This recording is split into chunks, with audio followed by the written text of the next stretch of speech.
back to Unapologetically Woman. This year we are celebrating phenomenal women all across Kentucky who make no apologies for their perspectives or the impact that they are making in the community. Today we are celebrating Ieasha Allen. Ieasha is a mom, a wife, an entrepreneur, and the co-owner of Creole Restaurant in Lexington. Unapologetically Woman, Ieasha Allen, that's you. Welcome to our show. Thank you. Thank you for having me. I'd like to start off by figuring out how you got to Kentucky. How did you become one of us? I will say I've become one of y'all. I have. So I grew up in California. Born and raised, Southern California, Northern California, back and forth. When my mother remarried, she moved all of us here. Actually, people don't realize I did live here for a year. Went to Taste Creek Middle, then I went back because I was like, oh, I can't do this, I can't do this. So I went back to California, stayed with my dad, and finished out high school. And then I decided, okay, I'm gonna come back to Kentucky. I've got two little sisters here. It just makes sense. I'm go to the University of Kentucky, and maybe I'll transfer out. That was the plan, but I didn't. I married my husband. Yes. I met him in college. Middle school too. Did you? The fact that you moved back after attending that. Yeah, I did 1 year there. What did you major in college? Merchandising, apparel, and textiles. Okay. Yeah, I originally wanted to go into the textile industry for service. So creating textiles for the service industry, men and women, because of the different finishes and things. But that would have required to leave this state. And my husband had a huge career here, so we decided to stay. Okay. Yeah. And let's talk about how you met your husband in college. Please do tell. This story is hilarious. He's going to tell it differently. So we met at UK. I was in the student center, and I'm eating. He played football, and I'm looking across the room at this guy with a tray of, I don't even know what kind of cereal it was, but a lot of boxes of cereal. You know the little boxes we used to get when we were a kid? A lot of them. And I'm staring at his tray like, oh my gosh, who eats that much cereal? I think he thought I was checking him out. So then he came over to talk to me. And I was like, okay, he's nice. I'll give him my number. And so I did. And then we've really been together since then. It's about 24 years. Wow, that's a long time. It is a long time. Congratulations. Yeah, thanks. So let's talk about your bachelor's. You got merchandising. Yep. And then you went on to study your MBA at Midway. I did. So tell me about how that transitioned into your graduate school degree. Yeah, so I finished my undergrad. I worked for a lady here in town, Shannon Latham, businesswoman of Little English, which is a children's clothing manufacturer. I worked for her right out of college, learned so much about that business. And then I ended up having to work with a vendor here in town on building websites because she wanted to go the e-commerce route. So I was young, I learned how to do that, and then I had my first child. And I'm sitting at home and I get a call from a recruiter who's like, there's this company in Lexington who needs somebody to do like e-commerce stuff, and I'm like, I really don't have a lot of experience in that. You know, I didn't. I have a little bit of experience in it, but I did the interview and I got the job. And then a year later, I went into management over that department, which was really an untraditional route to get into tech, because I wasn't in tech, right? So I went that route. I ended up managing that team a year later in a completely different field than I went in. And I wanted to learn more the business side. In addition to, in the past, you know, growing up and things, my dad and I used to talk about business. He majored in economics. He always talked to me about finances. So I was like, I need to get my MBA. If I'm going to stay in Lexington, I need to get my MBA because I'm not using my undergrad the way I want it to. But that's all right. Have to find other facets, you know, of your life and what you're capable of doing and move in that direction. And so I did. Now, did you find it challenging to sort of switch roles from what you were doing to getting that master's in I business did. administration? I think the biggest challenge was switching from a knowledge base to being more tactical and connected with who I was intuitively and knowing that I can do this. You know, there are these hard skills that we learn, and then there was this knowledge that I learned, and I had to figure out how to mix the two. And so it was challenging in the beginning, but yeah, it ended up being an easy transition down the line. So what happened after you obtained your MBA? Well, I stayed this was with Lexmark. I stayed with Lexmark for a while. And I recently left that job to pursue what I'm doing now. But it took me about, I don't know, 6 or 7 years after my MBA and then getting some additional business acumen and dealings and leadership experience with Lexmark to decide, okay, I'm ready to do what I've always wanted to do, which was be an entrepreneur. Right, and that prepared you. Yeah, it did prepare me quite a bit. So let's talk about your entrepreneurship Yeah. and the things that you are doing now. Yes, yeah. I'm co-owner of Creo. There are 3 partners, myself, my husband, and one of our partners that we went to college with, Steven. And we got this opportunity randomly. I mean, we knew a gentleman, through mutual friends. He already had a business downtown, and he said, hey, there's this space available.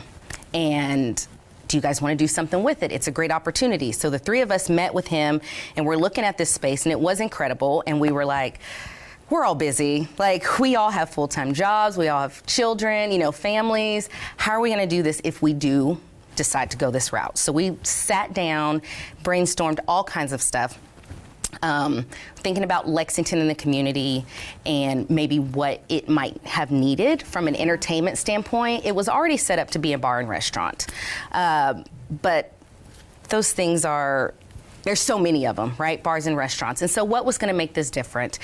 And me being connected to California and a lot of the things that I've grown up, privileged of really being able to be in a really diverse place, and not having that fear of being in spaces with people that are not like me, I wanted that to be part of that vision for Creo. And what kind of brings people together? Music, right? Connected to the arts. If you look at the musicians in Lexington, the talent that's there, it is extremely diverse. Mm-hmm. And that art community creates, I really think it's like a poster child for how we're supposed to operate, because they are genuine, they're authentic, they love what they do, they just embrace people. And so yeah, we just was like, let's connect the art piece to it, right? Let's connect, or at least let's see, how do we bridge our community to be in spaces that are not intuitively where people think they might be welcome. And so we was like, well, New Orleans is kind of, everybody likes New Orleans. Who doesn't like New Orleans? And so we kind of mimicked a little bit of that community feel and that vibe and that culture, threw in the music, threw in the food, and said, okay.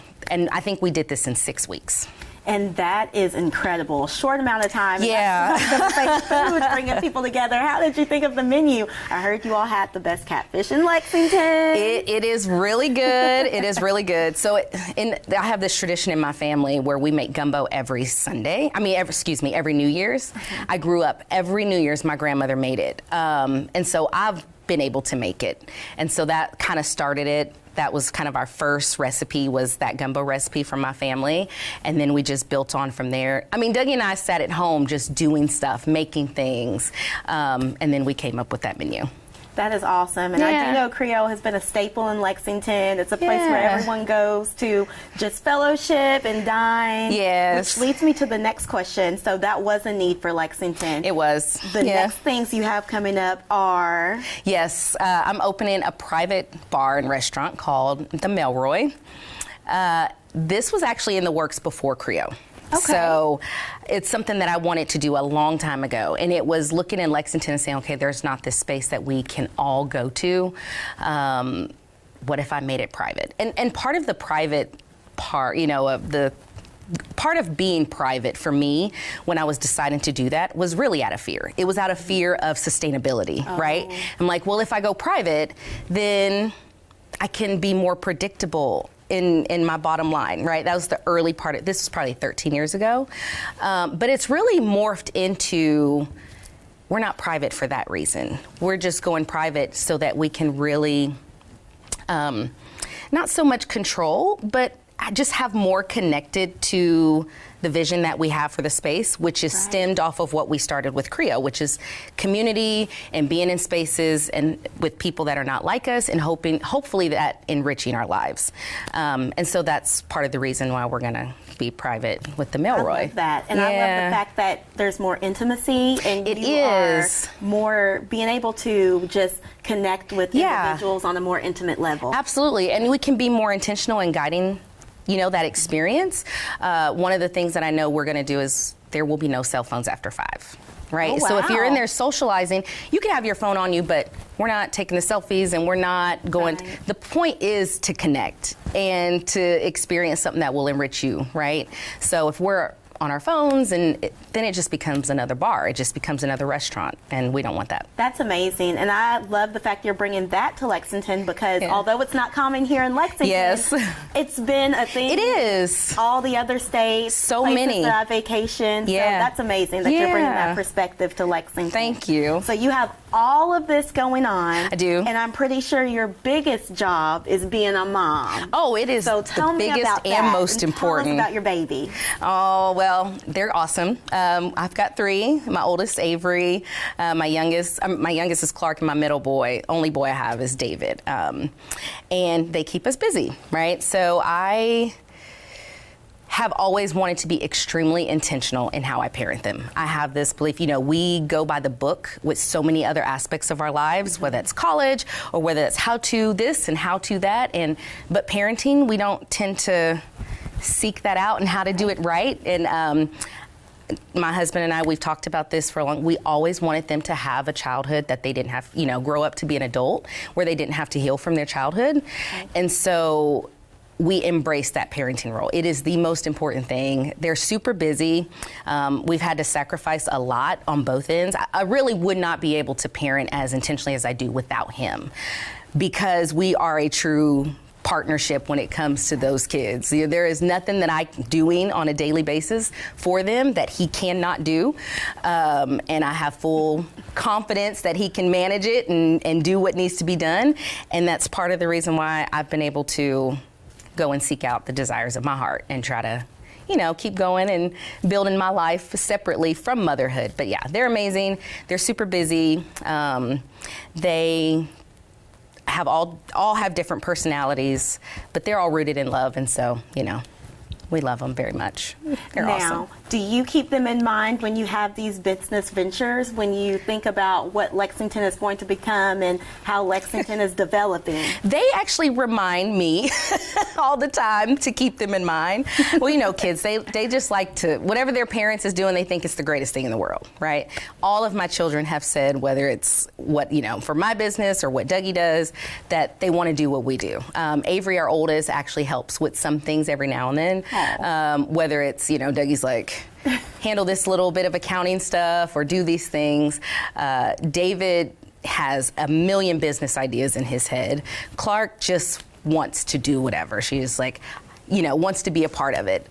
So yeah, they remind me. And I do keep them in mind, more so of just gaining this knowledge of how to run a business, so that if it's something that they do want to do, I can pass on that knowledge to them. Because it's not something that, for myself personally, have been privileged of having my family over generations pass on business knowledge. That just didn't happen. So, we've had to go out and get it ourselves. And that's important because that's not taught in school. So the fact that they get the everyday application through you all is amazing. Yeah, so we love it. Let's talk about extracurriculars. I heard you are a scuba diver.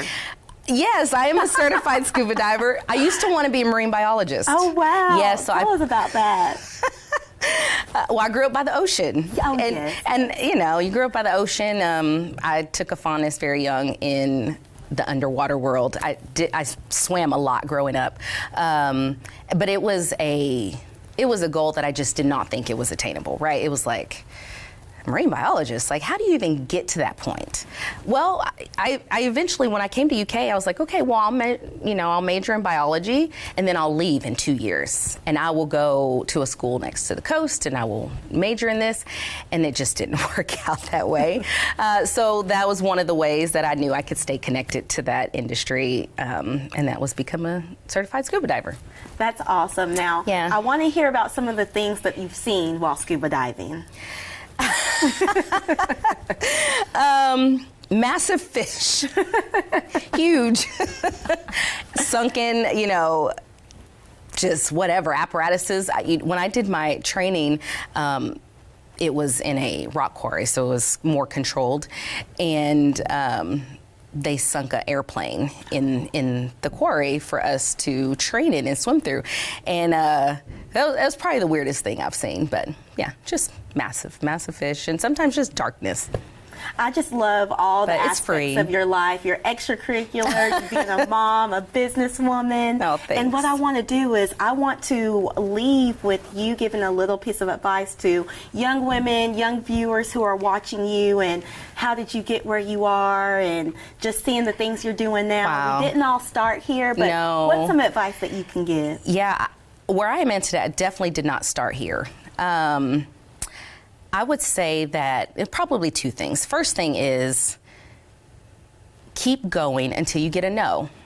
And then when you get a no, reevaluate and keep going until you get a yes.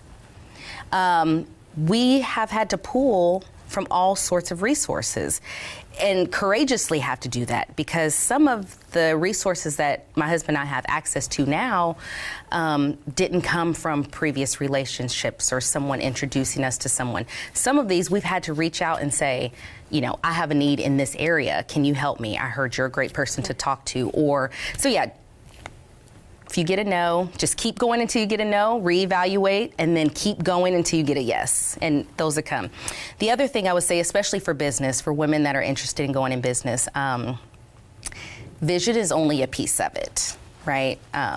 There is the very tactical side of business that has to be attended to that we don't want to talk about. We want to talk about our dreams and our aspirations and our goals and, you know, our passions.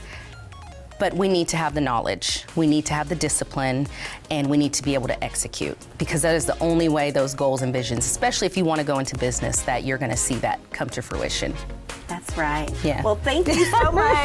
We love having you. Thank you. I appreciate it. You heard it here first. Keep going until you get a no, reevaluate, and then keep going until you hear a yes.